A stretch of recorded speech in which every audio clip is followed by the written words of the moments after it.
era una gente sumamente alegre, sumamente llena de vida. Al extremo que cuando mis hijos fueron a darle la noticia, ellos pensaron en cualquiera de la familia, pero no jamás en su papá, porque era una gente que era casi como que para ellos inmortal. Él no podía morirse porque era una gente tan llena de vida, tan divertido.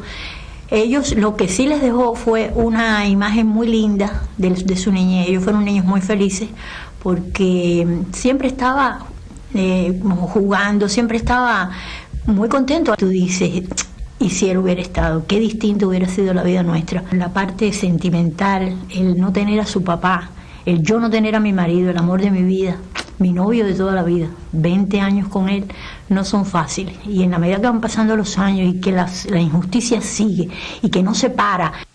Frente a la cobardía y la monstruosidad de crímenes semejantes, el pueblo se enardece y cada hombre y mujer se convierte en un soldado fervoroso y heroico dispuesto a morir.